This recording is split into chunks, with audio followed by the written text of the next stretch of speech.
बोलो श्री कृष्ण कन्हैया लाल की, सतगुरु महाराज की, श्री प्राणनाथ प्यारे की।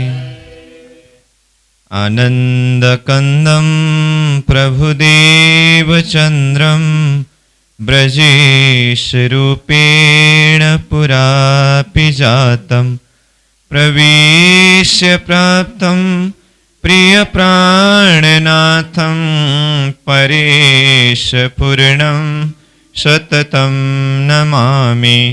ब्रह्म प्रिया जागरणाय जाता सर्वस्वपाता भवसिन्धुत्राता विज्ञानदाता निज धर्मधाता दिनेकबन्धो शरणं प्रपद्ये दिनेकबन्धो शरणं प्रपद्ये। बोलो श्री प्राणनाथ प्यारे की। प्रणाम। उपस्थित सद्धर्म प्राण सुंदर साह जी एवं साधक साधिकाओं, प्रशिक्षण शिविर सत्र का आज हम 9वां दिवस के इस पावन बैठक में उपस्थित है। तो सर्वप्रथम आप सभी को स्वागत करते हुए, प्रणाम करते हुए,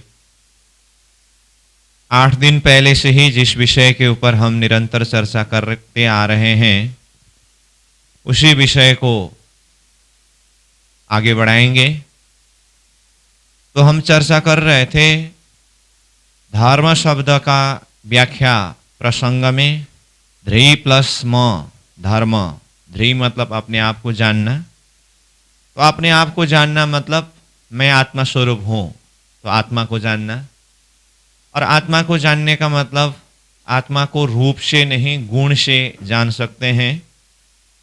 तो इन सारी विषयों के ऊपर चर्चा करते हुए आत्मा के गुण प्रसंग में 9 गुण क्या क्या है, और यह आत्मा का गुण ही परात्मा का गुण है, परमात्मा का गुण है, परमधाम का गुण है। और आत्मा के गुणों के साथ साथ में शरीर के भी गुण है, तो शरीर का भी 9 गुण है। तो वो क्या क्या है, और वो शरीर का 9 गुण ही संसार का गुण है, व्यवहार का गुण है। इन विषयों के ऊपर चर्चा करते करते हम आत्मा के इन 9 गुण में से अब तक सत, चिद, आनंद, अनंत, यह 4 गुण यहाँ तक हमने चर्चा किया। और इसके साथ साथ में शरीर का गुण असत, जड़, दुख और अंत, आत्मा के गुण के साथ साथ में शरीर का भी गुण का चर्चा करते करते 4 गुण आत्मा के और 4 गुण शरीर के।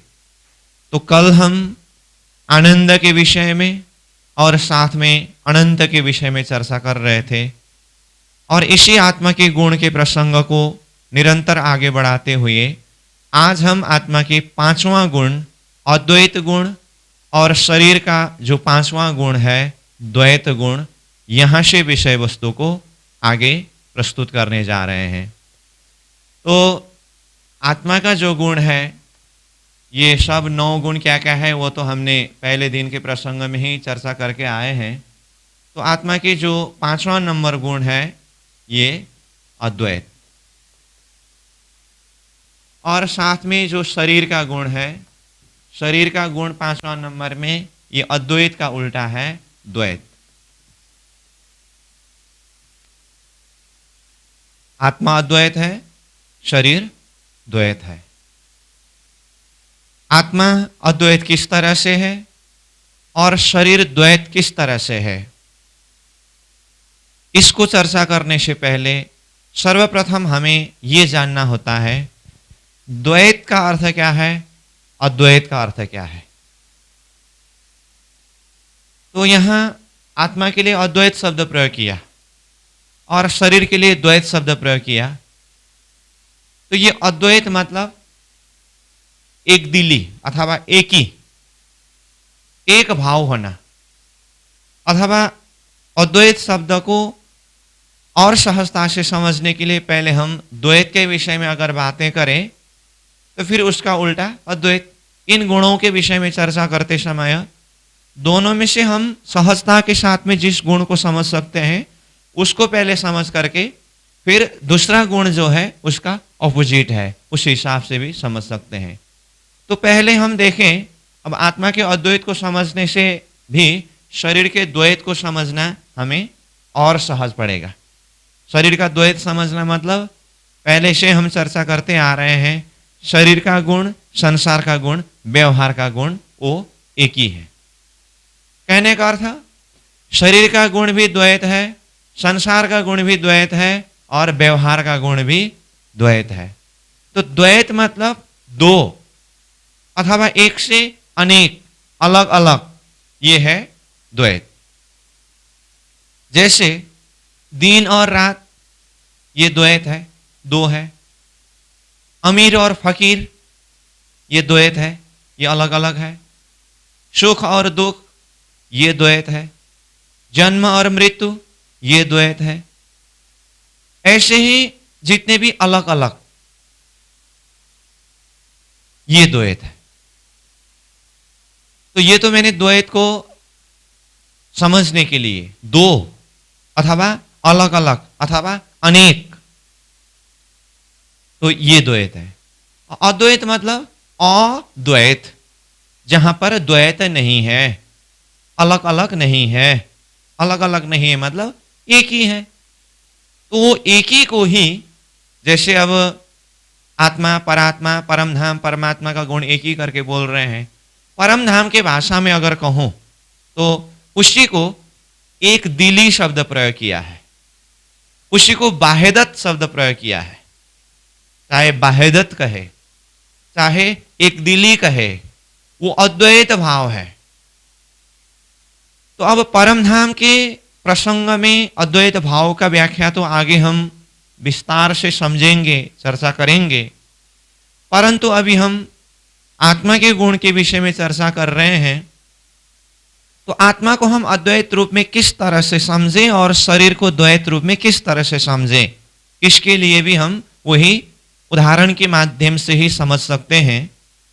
जो उदाहरण मैंने शरीर के अंदर आत्मा है, इस चीज को हम किस तरह से समझें, वो प्रसंग को बताते समय जो क्लास हम पहले चर्चा करके आए हैं उन प्रसंगों में ये उदाहरण मैंने दे चुका हूं कि शरीर में आत्मा उसी तरह से समझना पड़ेगा जिस तरह से तार में करंट है।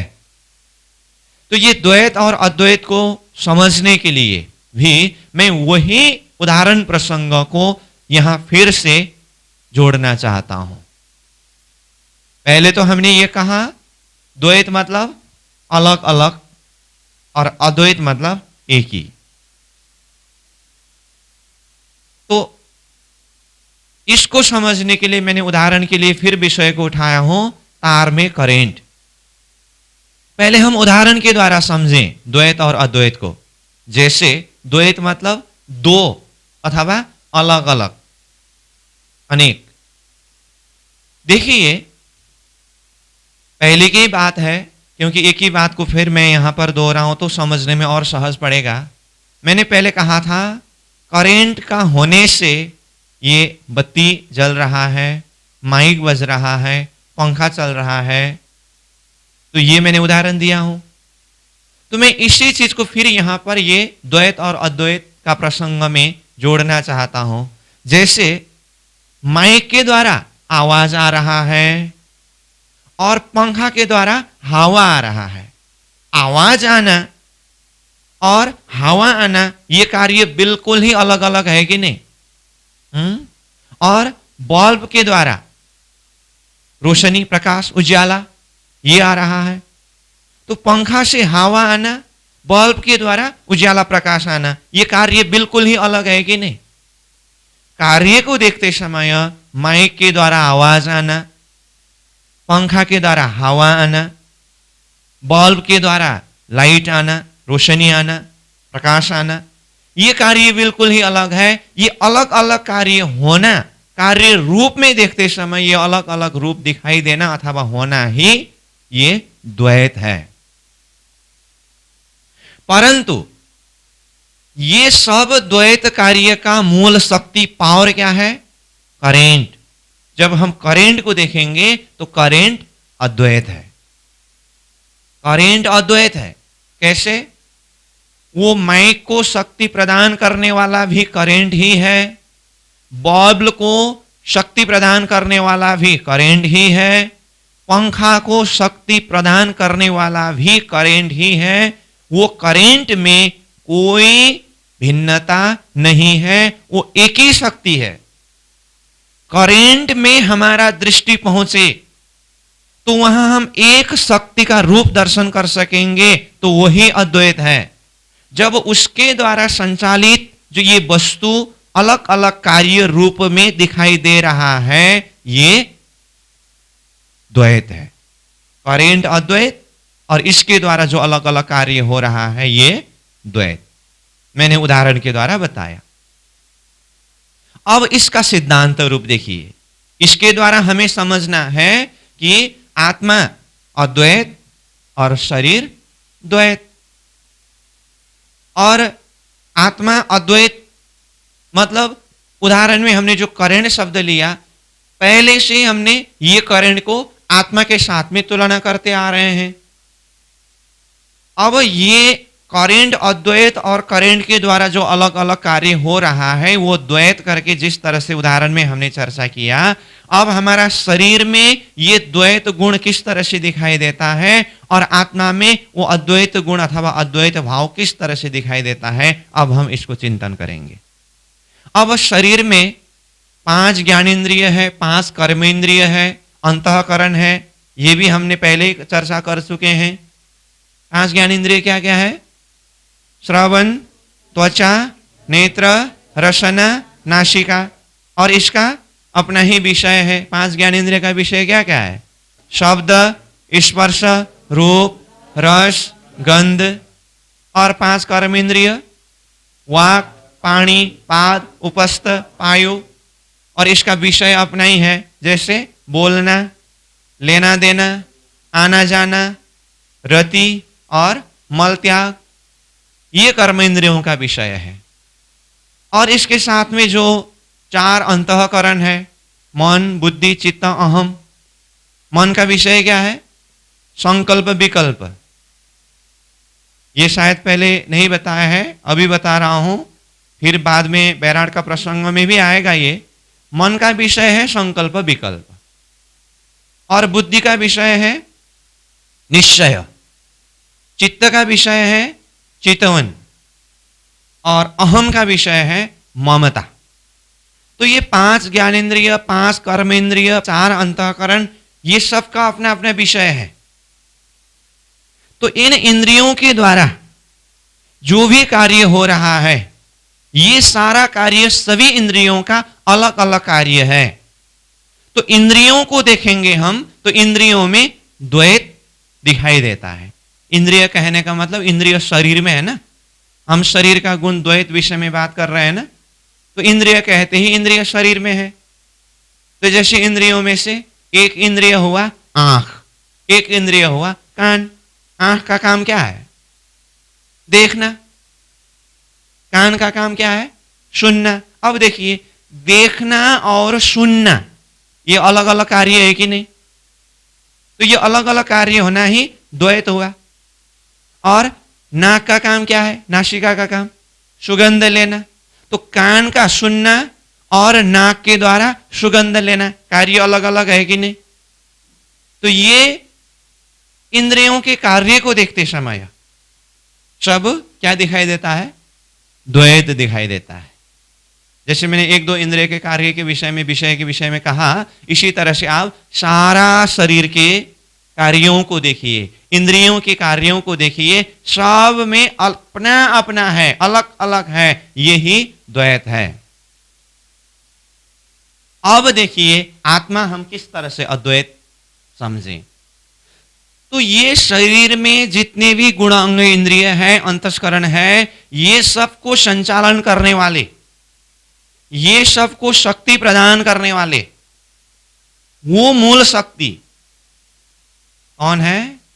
वो आत्मा है। जिस तरह से करेंट है। तो आत्मा शक्ति होने से ही ये सब कुछ हो रहा है। तो जब हम आत्मा शक्ति को दर्शन करें, आत्मा शक्ति का चिंतन करें, तो आत्मा शक्ति में वो अद्वैत भाव दिखाई देता है। क्यों? आत्मा के होने से ही सुन रहे हैं, आत्मा के होने से ही देख रहे हैं, आत्मा के होने से ही सुगंध ले रहे हैं, आत्मा के होने से ही चल रहे हैं। मतलब जितने भी कार्य हो रहा है सब कुछ आत्मा के होने से हो रहा है।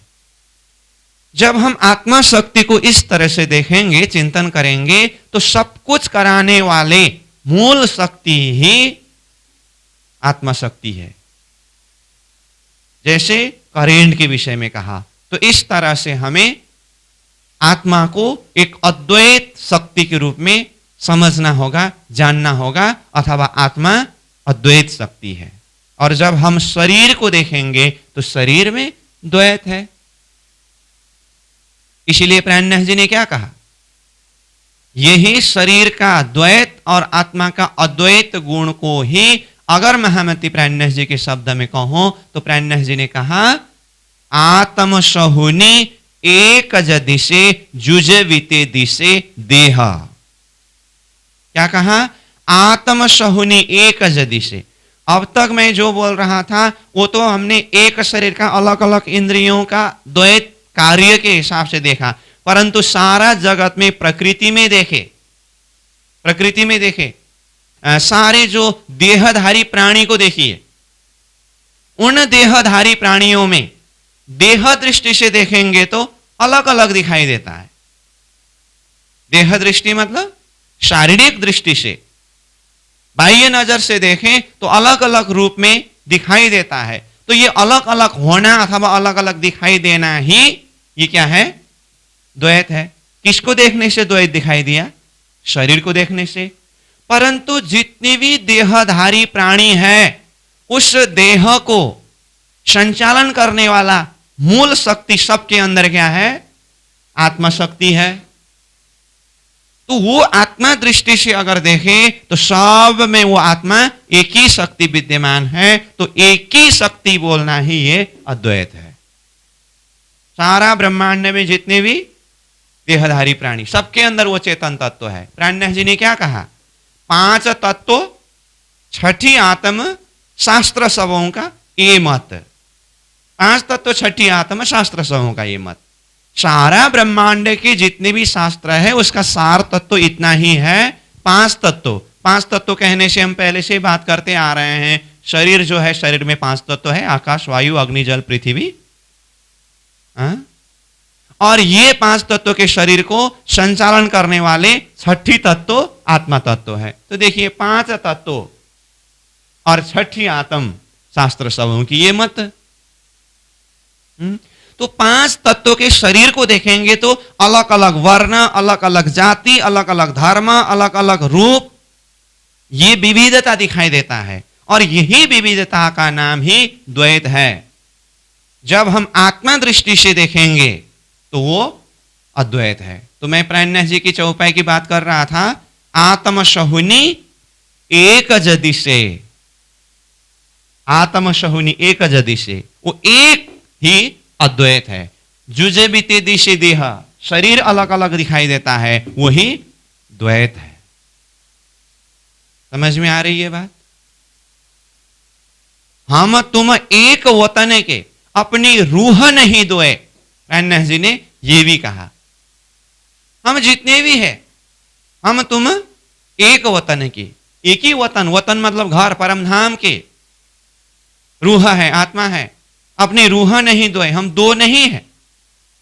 तो इस तरह से वो आत्मा शक्ति के लिए, चाहे महामती प्राणनाथ जी के शब्द से, चाहे धर्मशास्त्र के शब्द से, कहीं से भी हम देखें, ये शरीर के अंदर 5 तत्व के देह के अंदर जो शक्ति प्रदान करने वाले छठी तत्व जो आत्मा तत्व है, वो आत्मा तत्व सब में एक ही है। वो परमात्मा का अंश स्वरूप आत्मा है।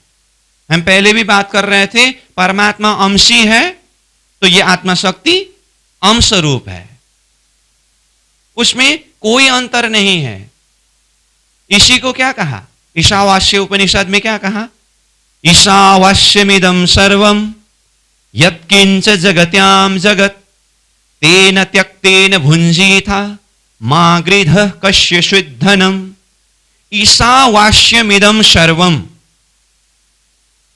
यहां पर ईशा यानी कि परमात्मा शक्ति के लिए कहा, तो वो परमात्मा शक्ति ईशा शक्ति ही वो अंश रूप में, चेतन शक्ति के रूप में, आत्मा शक्ति के रूप में सारा जगत में व्याप्त है। कहने का मतलब परमात्मा का शक्ति ही चेतन आत्मा के रूप में सारा जगत में व्यापक है। वो शक्ति को देखेंगे तो सब में एक ही है। ममैवांशो जीव लोके जीव भूत सनातन। क्या कहते हैं भगवान जी, मेरा ही अंश संपूर्ण जीव रूप में प्रकृति में व्यापक है। ईश्वर सर्वभूतानां हृदय अर्जुन तिष्ठति। सब मानव के हृदय में अथवा मानव के अंदर वो ईश्वरीय शक्ति ही चेतन आत्मा के रूप में विद्यमान है। तो वो शक्ति को अगर हम देखें, वो शक्ति में कोई भेद नहीं है। तुझ में श्याम, मुझ में श्याम, सब में श्याम समाया, सबसे कर लो प्यार जगत में कोई नहीं है पराया। ये आत्मा दृष्टि की बात है, ये आत्मा की अद्वैत भाव की बात है। इसीलिए जब ऋषियों ने, महापुरुषों ने ये आत्मा शक्ति को जाना, पहचाना और सब में एक ही आत्मा शक्ति विद्यमान है और वह आत्मा शक्ति अद्वैत है, इस चीज को जान लिया, वही हृदय का आवाज है। सर्वे भवन्तु सुखिना वसुदैव कुटुंबकम। जैसे एक महान भावना ये आत्मा भाव से ही जाहिर हुआ है। समझ में आ रही है बात? इसीलिए इन सारे सूत्रों के द्वारा हमें समझना यही है, आत्मा शक्ति अद्वैत शक्ति है, उसमें सिर्फ एक ही भाव रहता है, सब में एक दृष्टि रहता है। जब हम शारीरिक दृष्टि से देखेंगे वहां पर द्वैत दिखाई देता है। अब शारीरिक रूप में द्वैत मतलब अब कोई काला वर्ण का तो कोई गोरा वर्ण का, कोई अब छोटे तो कोई लंबे, अब अलग अलग वर्ण, अलग अलग रूप, अलग अलग रंग दिखाई देता है। तो प्राणनाथ जी कहते हैं, भले देखो तुम आकार को पर देखियो अंदर का तेज। अंदर का तेज मतलब अंतर आत्मा शक्ति को देखो, वो आत्मा शक्ति सब में एक है और वही अद्वैत है। समझ में आ रही है बात? आत्मा शक्ति को देखने से वो अद्वैत भाव दिखाई देता है। तो सब में आत्मा स्वरूप का दर्शन करना, वो अद्वैत भाव दिखाई देना। इस संदर्भ में हमारे गुरु जी एक उदाहरण दिया करते हैं, जो आप लोगों ने भी सुने होंगे। मैं उदाहरण वो प्रस्तुत करता हूं कि एक महात्मा जी अब साधु थे, फकीर, भिक्षा का अन्न लेते हैं और कुछ उसी के द्वारा जो कुछ अपना खाना और करना गुजारा करते हैं और पेड़ के नीचे बैठते हैं। फकीर मतलब फकीर, अब कोई दुनियादारी का लेना देना कुछ है ही नहीं। तो एक दिन क्या हुआ, वो भिक्षा मांगते समय जो मिला उनको, कभी चावल मिलता था तो कभी अब मैदा वगैरह मिलता था, और उसी से रोटी वोटी बना करके, खिचड़ी उचड़ी बना करके खा लेते थे। तो एक दिन वो रोटी बना रहे थे, एक कुत्ता आकर के रोटी उठा करके लेके भाग गए। ये महात्मा जी अपने पास में एक कुछ वस्तु था, वो उठाया और कुत्ता के पीछे पीछे दौड़ने लगे। किसी एक व्यक्ति ने देखा महात्मा जी रोटी बना रहे थे, तो रोटी कुत्ता ने ले गया और महात्मा जी कुछ लेकर के अब शायद उसको मारने के लिए पीछे पड़ गए। तो वो व्यक्ति महात्मा जी के पास में जाकर के कहते हैं, रुको महात्मा जी रुको, क्या हुआ? तो वो कहते हैं, क्योंकि उसने पहले से ही देखा था, आखिर आपका एक रोटी कुत्ता ने ले गया ना, वो भी आपने अपना मेहनत करके पसीना बहा करके कमाया हुआ तो नहीं है, भिक्षा में मांगा हुआ है, और इतना एक रोटी कुत्ता ने ले गया तो कुत्ता को मारने के लिए इस तरह से पीछे पड़ने का क्या मतलब है करके ये महात्मा जी को कहने लगे। तो महात्मा जी कहते हैं, भाई तुम्हारी बात मुझे कुछ समझ में आया नहीं।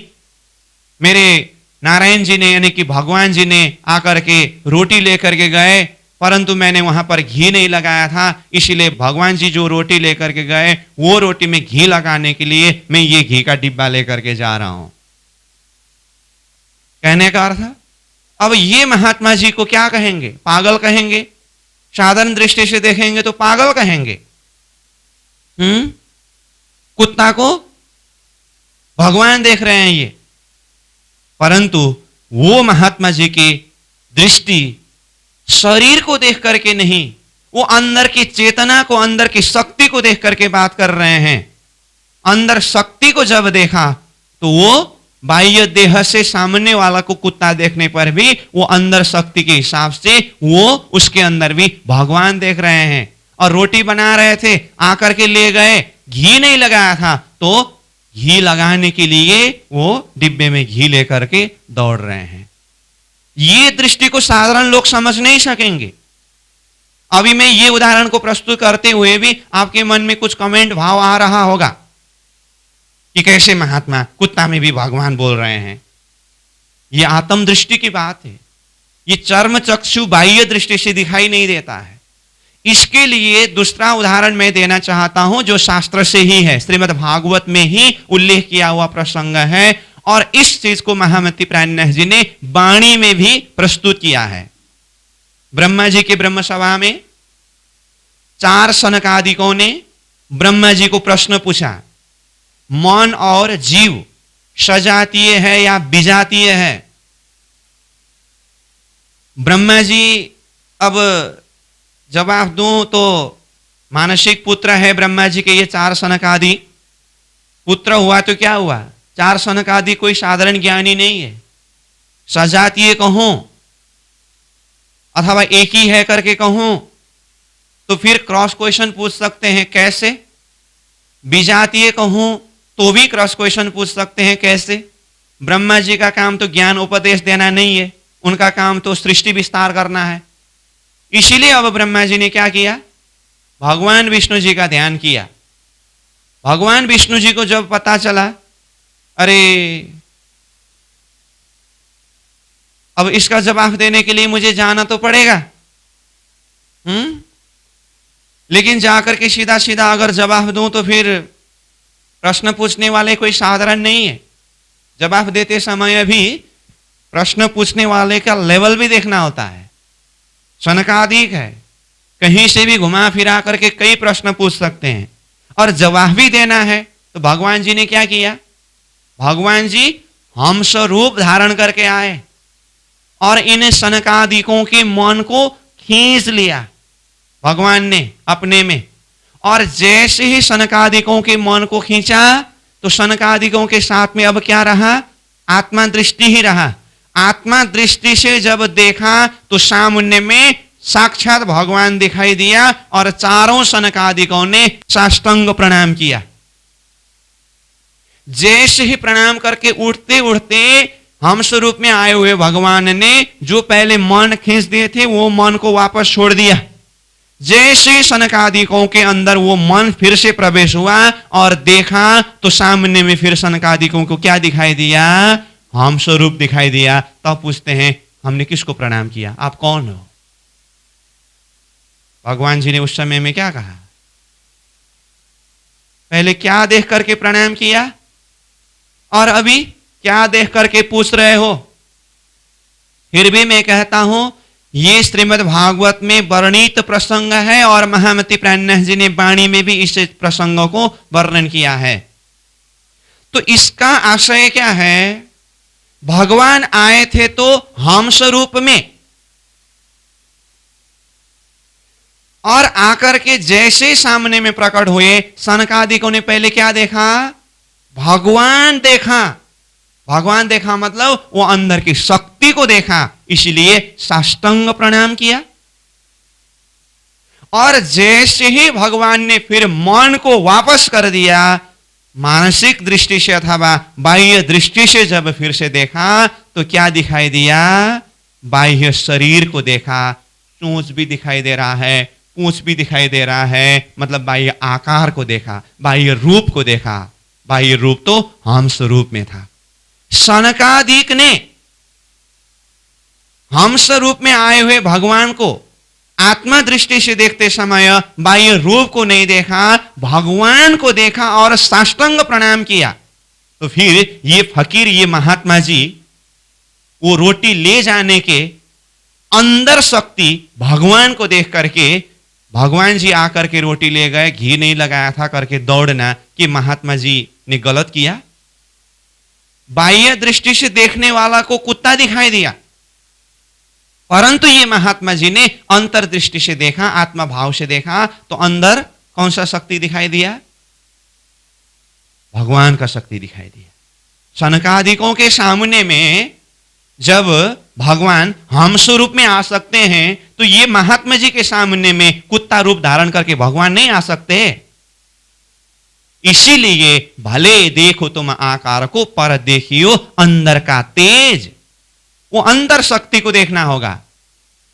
जब वो अंदर शक्ति को देखेंगे, वो ईश्वरीय शक्ति ही दर्शन होता है, अथवा आत्मा शक्ति ही दर्शन होता है, वो अद्वैत है।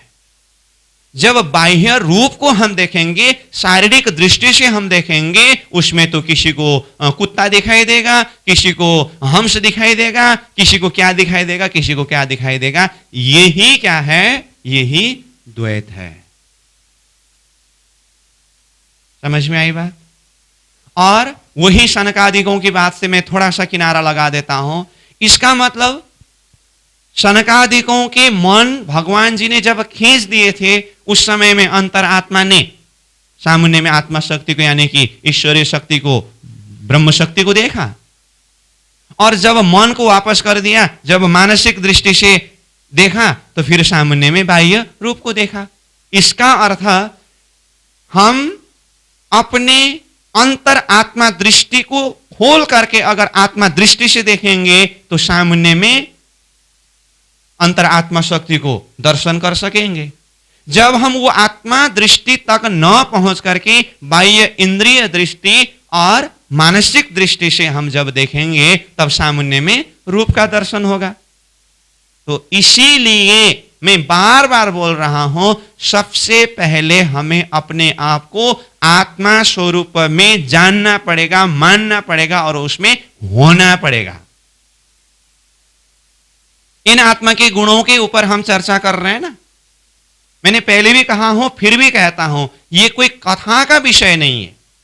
इसके द्वारा हमारी दृष्टि को परिवर्तन करना होगा, हमारी विचार को परिवर्तन करना होगा। हम देह बुद्धि से आत्म बुद्धि को जागृत करके आत्मामय भाव में पहुंचना होगा। अंतर आत्मा से अनुभव करना पड़ेगा कि मैं आत्मा स्वरूप हूं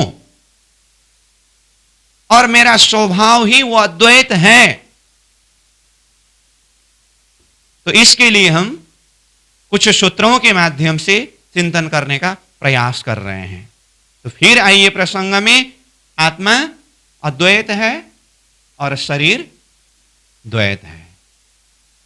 समझ में आई बात? अच्छा, अद्वैत और द्वैत के संदर्भ में और एक उदाहरण के माध्यम से मैं बताना चाहता हूं।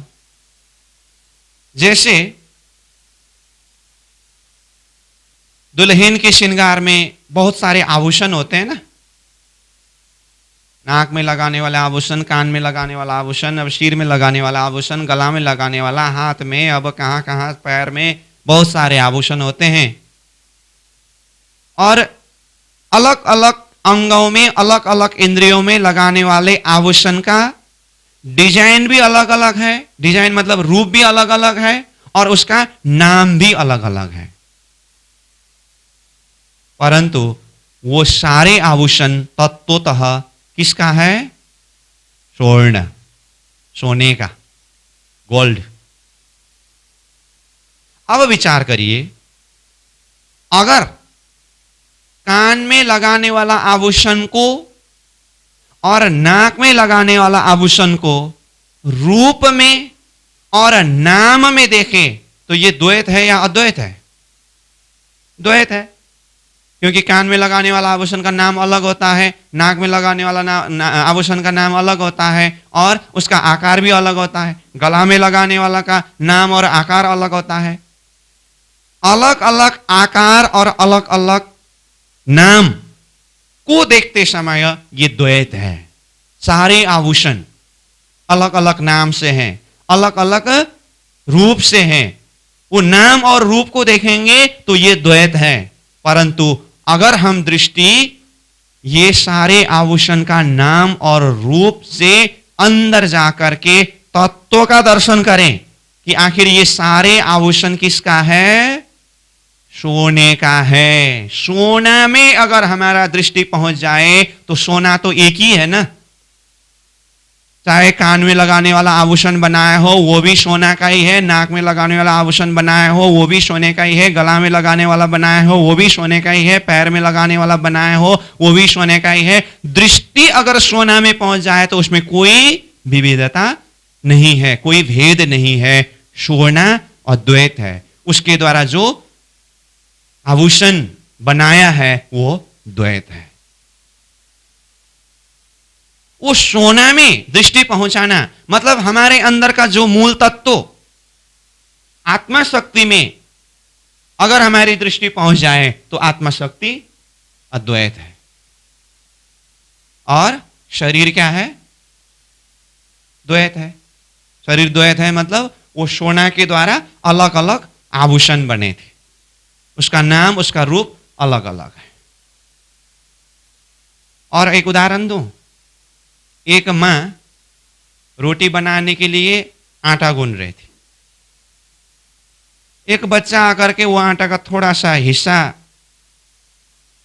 ले गए, जाकर के बच्चा ने क्या बनाया? मूर्ति बनाया। अब मूर्ति बनाते समय उसने 2 3 4 मूर्ति बनाया उसी आटा से। एक मूर्ति बनाया ऐसा वाला, क्या हुआ? कृष्ण जी। एक मूर्ति बनाया ऐसा वाला, बड़ा नाक वाला और पेट भी बड़ा है। किसका बनाया? गणेश जी का। एक बनाया पूरा धनुष बाण लिया हुआ, भगवान रामचंद्र जी का। और क्या क्या बनाऊं? एक बनाया त्रिशूल लिया हुआ, जटा बाबा शिव जी। चलो कितना बनाएंगे? 4 बना दिया। आपको जरूरत लगे तो और आटा चोरी करके ले जाना और बना देना, क्या फर्क पड़ेगा? बच्चों का काम ही तो वही है। अब देखिए, मैंने खाली एक्टिंग करके बताया।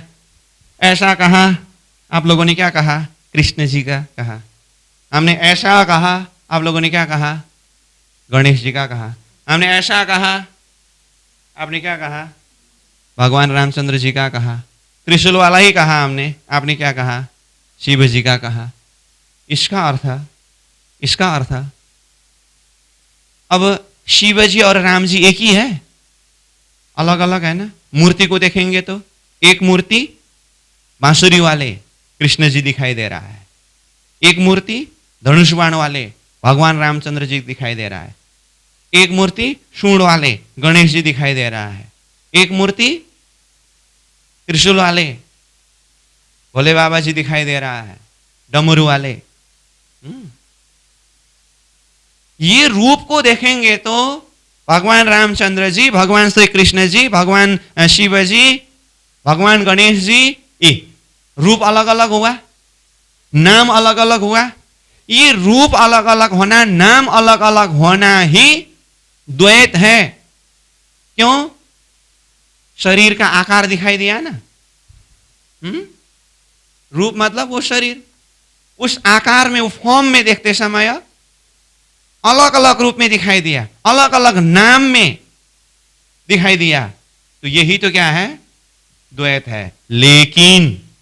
लेकिन हम दृष्टि वो तत्व में पहुंचाए, ये गणेश जी का मूर्ति बना है, लेकिन किसके द्वारा बना है, किससे बना है? आटा से। भगवान रामचंद्र जी का मूर्ति बना है, किससे बना है? आटा से। श्री कृष्ण जी का मूर्ति बना है, किससे बना है? आटा से। भोले बाबा शिव जी का मूर्ति बना है, किससे बना है? आटा से। थोड़ी देर बाद में माता जी आएगी और भगवान जी का मूर्ति है, अब क्या करें, फिर भी बोलना पड़ेगा, गणेश जी, भगवान रामचंद्र जी, श्री कृष्ण जी, भोले बाबा जी, टैग टैग टैग उठा करके फिर क्या बना? आटा बना। अब देखिए, ये आटा में जब हम देखेंगे अथवा यहां तक दृष्टि पहुंचाएंगे, इसमें कोई द्वैत है? आटा में जब दृष्टि पहुंचेगा ना, वो क्या है? वो अद्वैत, वो एक ही है, परंतु उसके द्वारा जब अलग अलग आकार और वो आकार के हिसाब से नाम दिया, तब जाकर के क्या हुआ? द्वैत। आज भगवान के नाम पर, इष्ट के नाम पर जो ये अनेक ईश्वरवाद जो चल रहा है ना, हुआ यही है। मूल शक्ति परमात्मा के एक ही है। अब मैंने आत्मा तत्व का अद्वैत गुण को समझाते समझाते भी अब आत्मा का संबंध परमात्मा से है, तब यहां पर कुछ उदाहरण में भगवानों का नाम आया तो अब बोलना ही पड़ेगा। यहां अलग अलग रूप को देखते समय द्वैत रूप में दिखाई देता है, परंतु मूल शक्ति अगर देखेंगे तो वो एक ही शक्ति है, वो अद्वैत शक्ति है। वो मूल शक्ति को ही धर्मशास्त्र ने क्या कहा? एको ब्रह्म द्वितीयो नास्ति करके कहा। एको ब्रह्म करके जब धर्मशास्त्र ने कहा, तो फिर यहां पर ब्रह्म के नाम पर, भगवान के नाम पर अलग अलग रूप, अलग अलग नाम, ये दिखाई दे रहा है क्या? ये वही है।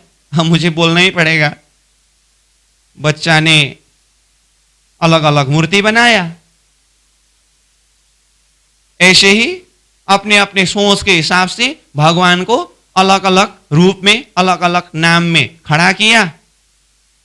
इसीलिए एक रूप को मानने वाला, एक नाम को मानने वाला एक संप्रदाय, दूसरे रूप को दूसरा नाम को मानने वाला दूसरा संप्रदाय, तीसरा रूप और तीसरा नाम को मानने वाला तीसरा ही संप्रदाय। इस तरह से ये सारा अलग अलग संप्रदाय, अलग अलग मत, अलग अलग मार्ग, इस तरह से विस्तार होना यहां धरती में, सृष्टि में ऐसा हुआ।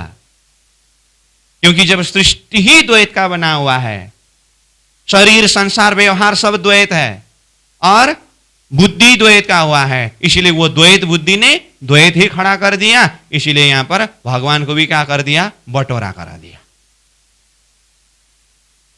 वो मूल चैतन्य शक्ति जो है ना, वो अद्वैत शक्ति, उसको भी मुंडे मुंडे मतिर्भिन्नम करा दिया। समस्या यहां पर है। हम मूल तत्व को देखने की कोशिश करें। ये सृष्टि को, जिस तरह से ये शरीर को संचालन करने वाले मूल शक्ति आत्मा शक्ति है, वो आत्मा शक्ति अद्वैत है। तो जिस तरह से शरीर को संचालन करने वाले आत्मा शक्ति है, इसी तरह से संसार को संचालन करने वाले शक्ति क्या है? परमात्मा शक्ति अथवा परमात्मा का सत्ता। मैं फिर से बोल रहा हूं, जिस तरह से शरीर को संचालन करने वाले शक्ति आत्मा शक्ति है, उसी तरह से ये ब्रह्मांड को अथवा संसार को संचालन करने वाले शक्ति है, वो परमात्मा अथवा परमात्मा की सत्ता। अब देखिए, शरीर को संचालन करने वाले आत्मा शक्ति के विषय में हम बात कर रहे हैं। आत्मा शक्ति अद्वैत है, शरीर द्वैत है। शरीर को संचालन करने वाले आत्मा शक्ति क्या है? अद्वैत है। तो संसार द्वैत है, तो संसार को संचालन करने वाले ब्रह्म शक्ति अथवा ब्रह्म सत्ता, वो द्वैत है या अद्वैत है? वो अद्वैत है। तो वो ब्रह्म सत्ता को जानने के लिए, पहचानने के लिए हमें बाह्य रूप को नहीं, अंदर तत्व को देखना होता है। जैसे मैंने क्या क्या उदाहरण दिया, आभूषण का नाम और रूप को देखेंगे तो अलग अलग नाम और अलग अलग रूप में दिखाई देता है, परंतु उसका तत्वतः तत्व का दर्शन करेंगे तो तत्व क्या है? सोना, वो एक ही है।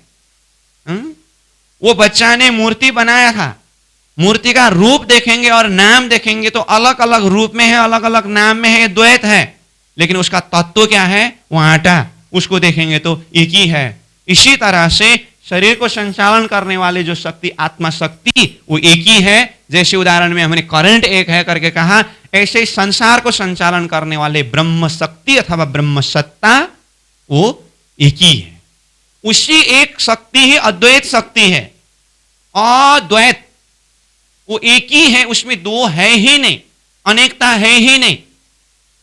इसी को कहा एको ब्रह्म करके। महामती प्राणनाथ जी ने पार ब्रह्म तो पूर्ण एक है करके कहा। वो एक परमात्मा को जानना, वो अद्वैत शक्ति, अद्वैत स्वरूप को जानना,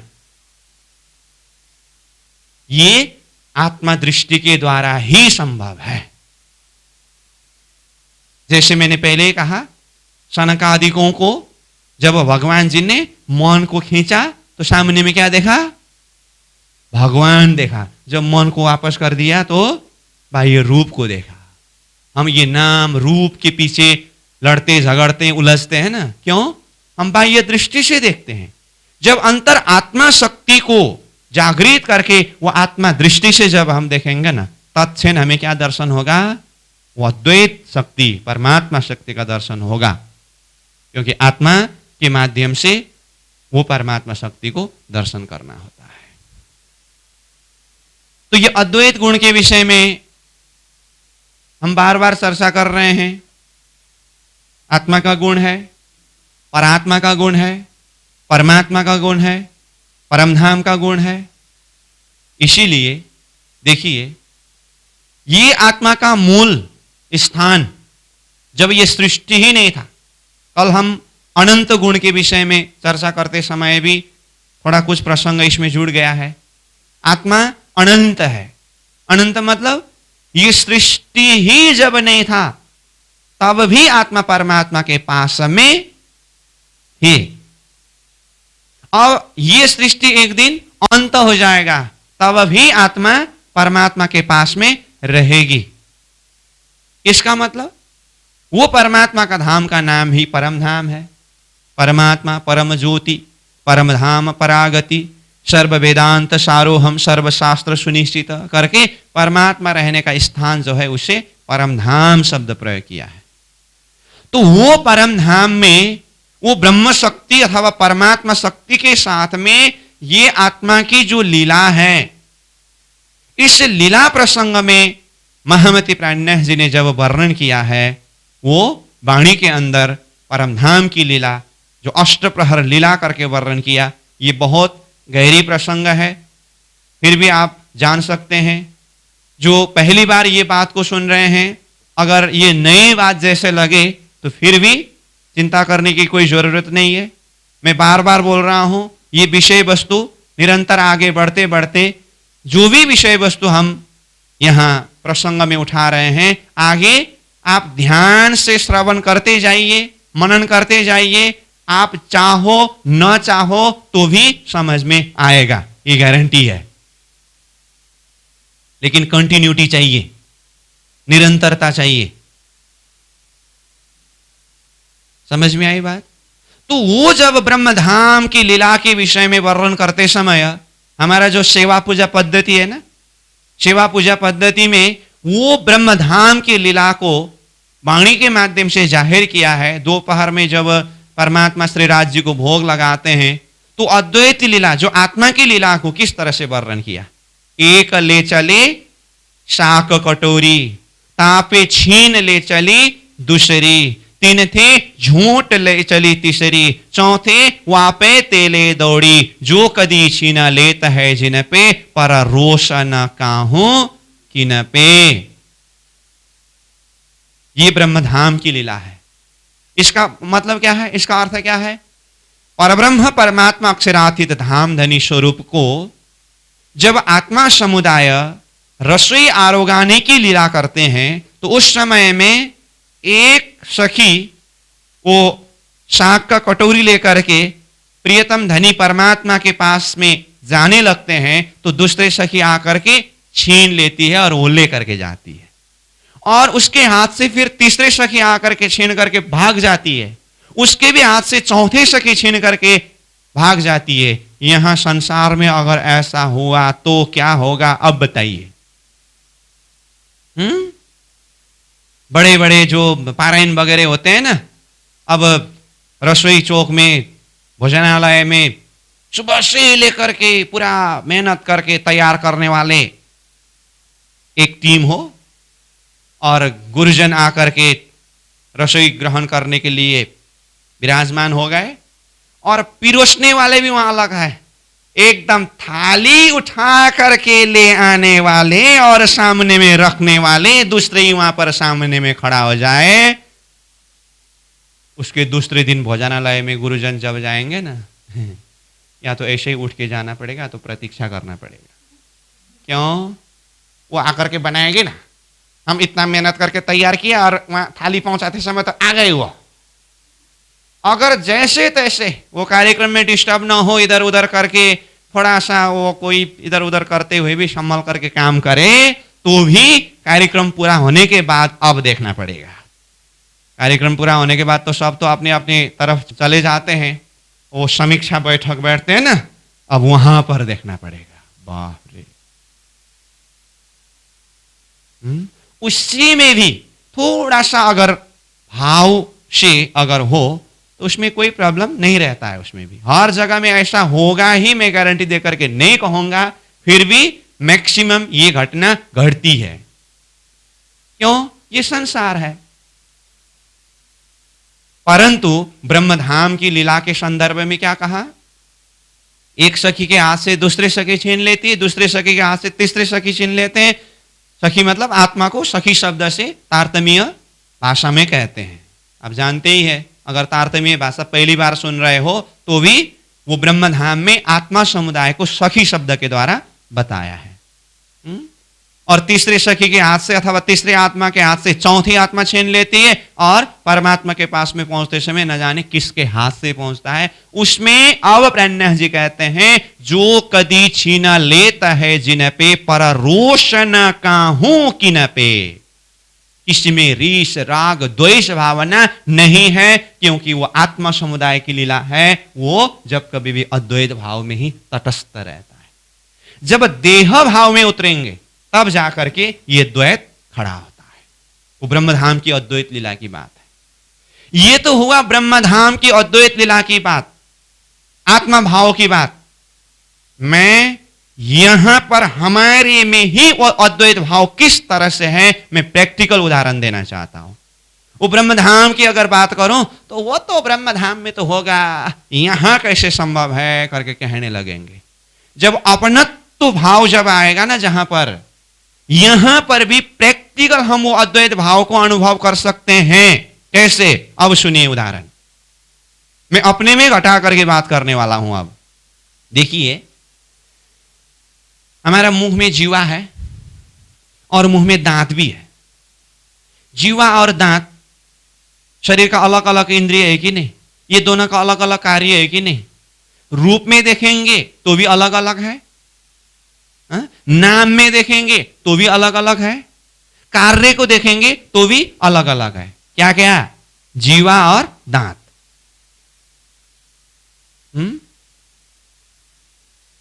अब क्या हुआ, कभी कभी हम कुछ खाते हैं ना, खाते समय खाते खाते दांत जीवा को काट देता है, और इतना जोर से काट दिया जीवा में घाव हो जाता है, खून निकलता है।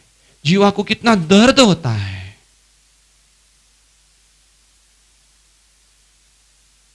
ये घटना अपने में भी घटी होगी शायद। इन्हें गिने चुने कोई ही बच पाए होंगे, लगता नहीं कोई बचे हुए। ये सबने अनुभव किया है।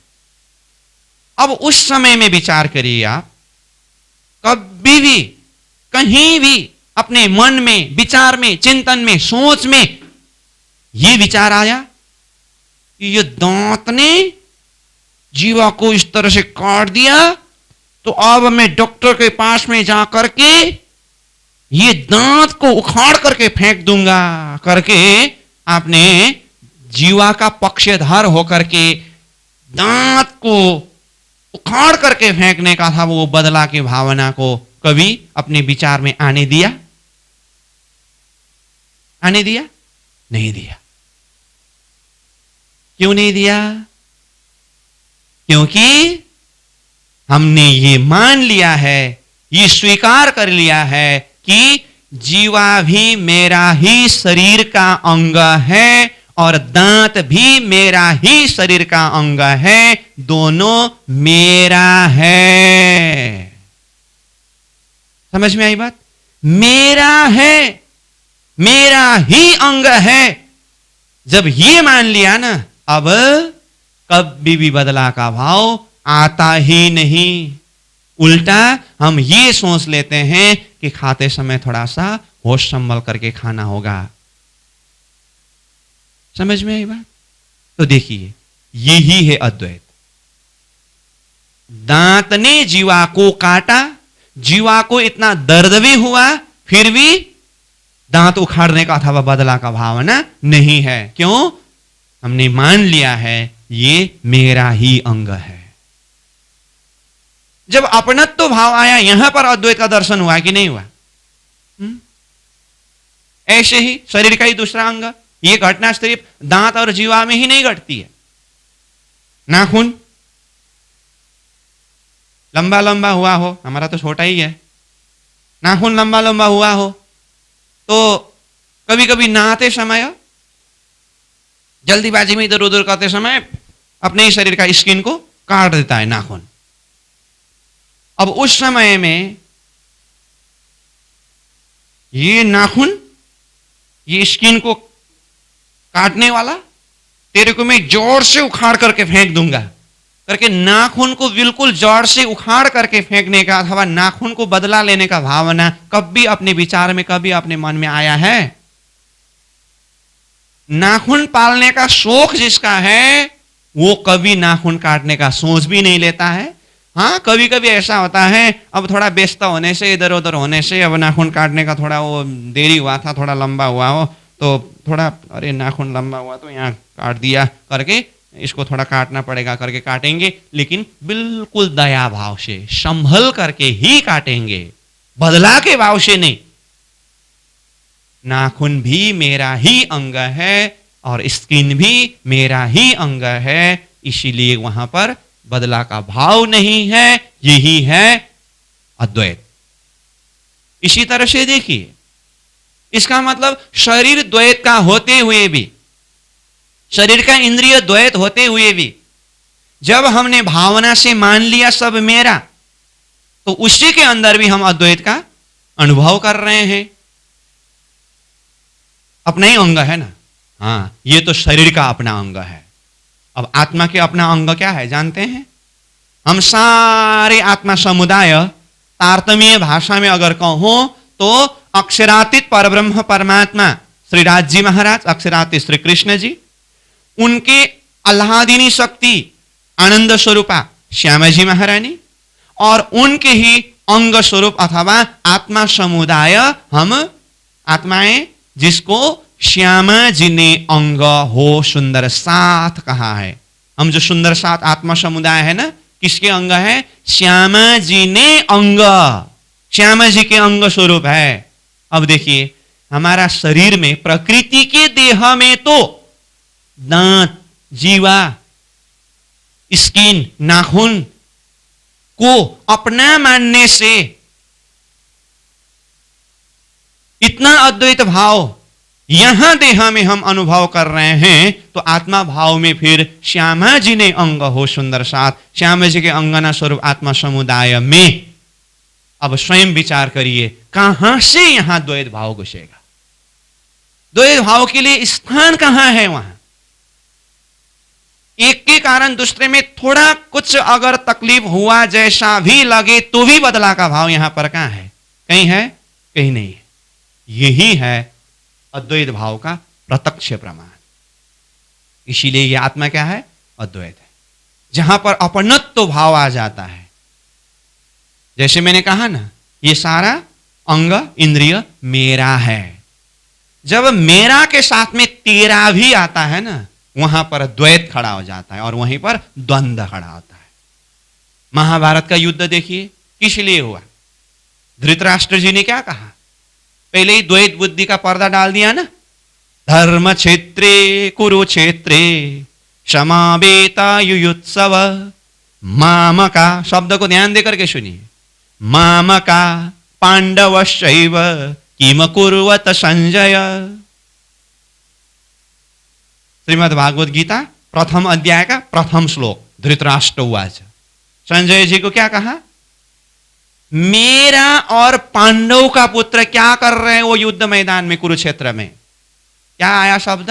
मेरा और पांडव का, अथवा मेरा और तेरा। जहां पर मेरा और तेरा आया ना, यही क्या है? द्वैत है। और ये द्वैत भाव ही विनाश का कारण है। इसी के कारण सारा और पक्ष का सत्यानाश हुआ ना।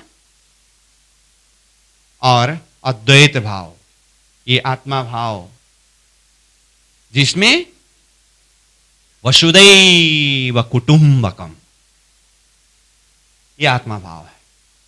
तो इस तरह से इन उदाहरणों के माध्यम से, इन शास्त्रीय प्रमाण के माध्यम से, महामती प्राणनाथ जी की वाणी के चौपाई के माध्यम से हर प्रकार से हमें चिंतन करके ये जानना होगा कि हम शारीरिक दृष्टि से, देह बुद्धि से देखेंगे तो ये देह अथवा शरीर, संसार, व्यवहार का अपना रूप द्वैत है, परंतु मैं आत्मा स्वरूप हूं। तो आत्मा का जो गुण है ये अद्वैत है। इसका मतलब मेरा अपना असली स्वभाव, असली गुण क्या है? अद्वैत है। सूर्य से प्रकाश कभी भी अलग होता ही नहीं, जल से शीतलता कभी भी अलग होता ही नहीं, अग्नि से उसका ताप कभी भी अलग होता ही नहीं।